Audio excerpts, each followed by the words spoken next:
Hi everyone, I hope you're all doing well, and today we'll talk about Boohoo and Boohoo earnings, and I'll be giving my opinion on the earnings that came out on Wednesday.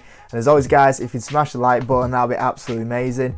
And I actually thought about how I'm going to open this video, because I did different thoughts in my head, and normally I don't really say my overall opinion towards the end of the video, but you know what, I'm just going to come out and say it straight away. I thought Boohoo earnings were amazing. They were probably the best earnings I could have hoped for, and yeah, they blew me away. As soon as I saw the figures, I was like, wow, what a 6 months period that was for Boohoo. They were really, really impressive. And yeah, I thought I'd just get straight into it and say my opinions, because there's no point beating around the bush about it. They were everything that I really could have hoped for from Boohoo. Now, Boohoo is my biggest holding in the UK stock market portfolio, and I kind of quickly had a look around, see what other people were saying. In the Discord group, it was kind of popping off at 7 AM as soon as they came out, saying how good they were. We also saw The Guardian come out, and we know of The Guardian's feelings towards Boohoo. They're not kind of best friends, but even The Guardian that hates Boohoo, came out and said they were pretty good earnings. And then he went on to about, the whole Leicester factory situation afterwards, but there were 2 lines in there actually saying they were really good earnings, so they're really good when The Guardian actually came out and said they were pretty impressive. We also had Shadowfall, who is the company that shorts Boohoo. They actually came out at 7:20 to kind of say what terrible earnings they were. The company's falling to pieces. So we could see that even Shadowfall were rattled by these earnings. And I actually tweeted Shadowfall back about their tweet, and yeah, they ended up blocking me actually.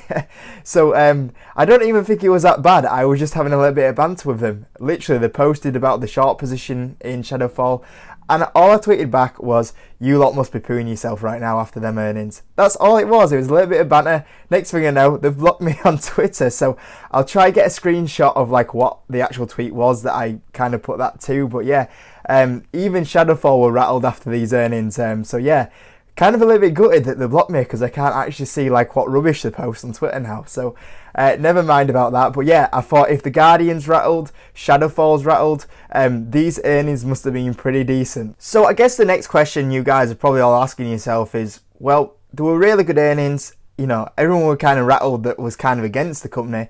So what happened with the stock price? Because when you look at the stock price side of it, it kind of really didn't do much for us. In fact, it went down. There was a sharp period where it opened up and it did go higher, and I kind of wish it did stay there, because like I said, I think it was 10 out of 10 earnings for me, and I believe the company really should have pushed it towards 52-week highs after them earnings, because they were absolutely fantastic. But at the same time, I've got to say, in general, I think we were all kind of expecting good earnings from Boohoo, so maybe there was that kind of element, as well as that, let's not try be too greedy about the situation. I mean, look, all of us that invested into that Boohoo dip, how we all feeling, how we all doing, how's our position doing? And I'm currently up 50%, I think it is right now, maybe 60% on my position. And I know a lot of you guys, down below in the comment section of the last video were posting how much you guys were up, and I saw, you guys were up 40, 50, 60, 70% on your position. So let's not be too greedy about the situation. We're not being badly treated here. We're all doing quite well on our Boohoo positions, so let's not get too carried away with the whole situation. We're still doing okay out there. So we've been on a good run, and let's not forget that the stock has done really well. The best thing though about these earnings now, because of how good they were, is that I think Boohoo is one of those companies that reports kind of every 6 months really. So for the next 6 months, we should see some hopefully positive momentum from these earnings in Boohoo that carries on pushing the stock up. So overall, even though we kind of didn't get the share price movement we wanted, we got the earnings we wanted. So hopefully that leads to Boohoo now having a positive 6 months momentum in the stock chart. We'll see what happens, but I think overall we can still be happy with how much we're up, and also we can be very happy with those earnings, and hopefully it leads us to another positive 6 months in the Boohoo movement on the stock chart side of it. So I have read the earnings report, and I also have listened to the conference call, which was a bit longer than normal. It was actually an hour and a half conference call, so it took a while to get through. Good Q&A session on there on the back end of the video. Everything else was kind of covered in the report. So when we look into the earnings report, you can see here revenue 45% revenue growth, which was fantastic. We were only kind of expecting somewhere in the 30% range, so that was a massive beat. Gross profit as well, that was 47%, another beat on the gross profit side of it as well.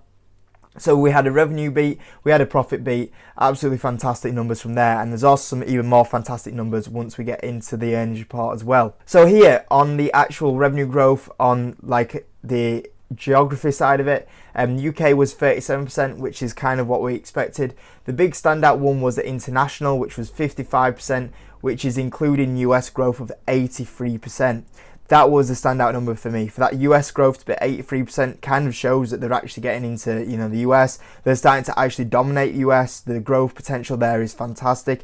You think about if they can, take that US market, how they are doing, the company is going to be in a very good position. And I would even consider now saying that, I kind of mentioned this on the Discord group, this company has two paths now. It can kind of do okay on the international front and be UK dominant. But there's a different sort of company that if it does UK well, but it also dominates the US. If it dominates the US, we're talking a different ball game here. It could be a seriously massive company with a massive market cap.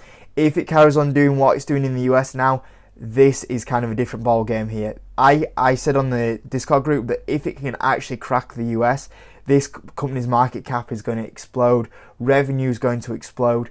I would even say that I always kind of throw a little kind of things out there for like if anyone from the board actually watches like my videos. But I think potentially a good situation here for Boohoo now is to see how well they do on that US growth for the next 2 years. If US growth carries on at 80% or even pushes above that into the 100% range, I would potentially say it might not be a bad move for Boohoo to actually move onto the NASDAQ listing, because then you would have a lot more investors wanting to come into the company.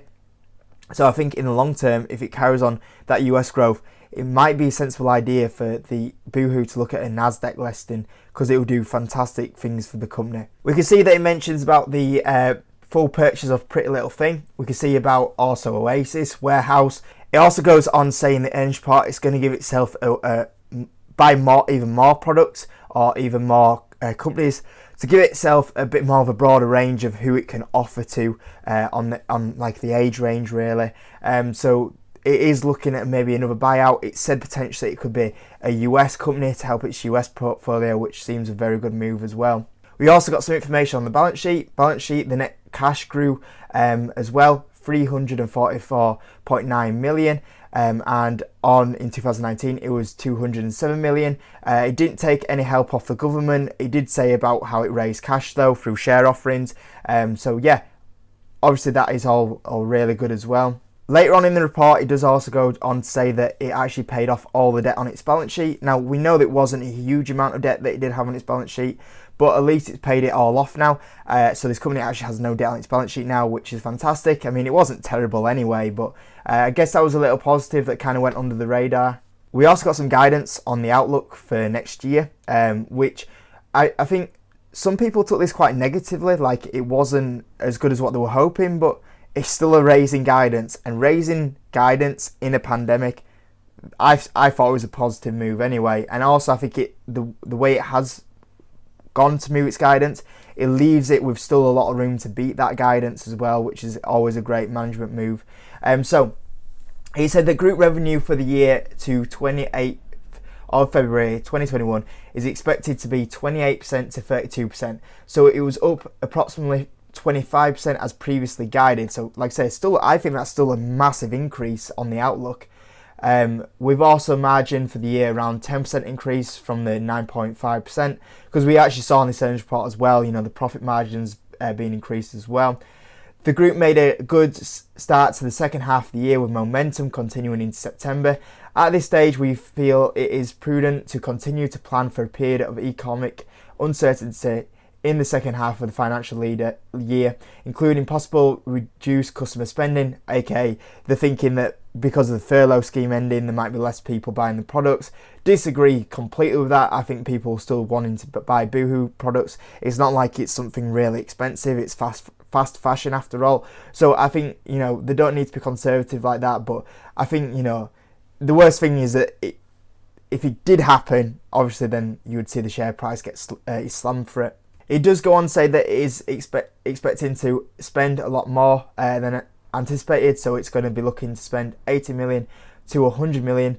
Obviously that's to help a lot of the Sheffield facility they're doing. There are also the Burnley, the ICT support, advertising, also with the situation with the Leicester factory and trying to obviously manage that situation and build up a good reputation from that, which I'm totally fine with. You know, I think you've always got to move forward as a company, and sometimes that is expending more on what you are doing with your IT support, advertising. I think I'm fine with that, to be fair, especially with a company with this sort of balance sheet. Go for it. You know, I don't want to see the company stay still. I want to see it carry on moving forward. So I'm happy with that was there. It did go on to say about how returns really helped them. There was less returns earlier on in the year, which is kind of getting back to normal now though. It also goes on about how it's managing its new brands. It also goes on a little bit about how it's how the UK now accounts for 53% of the revenue of the group, which was 56% last year. So it kind of shows how much, you know, the international growth is going on this side of the company as well. And there was a few little other extras in there talking about which brands were doing really well going out through the last 6 months. Like I say, it's definitely worth reading the full annual report or the interim results. I think there was some really good information in there, but overall that's kind of like the basic covering of what kind of went on. Like I say, for me, the standout was that US growth, absolutely phenomenal, and overall really happy what went on with the company. So like I say, I think I would give this earnings report a 10 out of 10. I couldn't really have asked for anything better. You know, when you give it, you know, when you beat profit, you beat revenue, and then you raise outlook, a triple beat. It was fantastic. So maybe some people saw the outlook as being conservative, but like I say, you don't want to give yourself too hard of a target to beat, do you? So for me, currently right now in my situation, I have not sold any shares in Boohoo. I potentially might sell some over the course of the month if the stock moves into the right direction, where I'd be happy to sell some. But right now after these earnings, I felt like I still want to carry on holding these shares because they were fantastic earnings, and it might put the stock on for some good momentum over the next kind of couple of months until the next earnings really. So like I say, 10 out of 10 results for me, really happy. I feel like to sell my shares at these sort of prices now, I think wouldn't be fair. So yeah, everything that I asked for, really happy with them. You guys in the comment section, let me know what you thought about these results anyway. And overall, yeah, really good guys, I thought. So yeah, smash the like button if you are all the way to the end of the video. If you are new around here, subscribe as always, and I'll see you in the next video.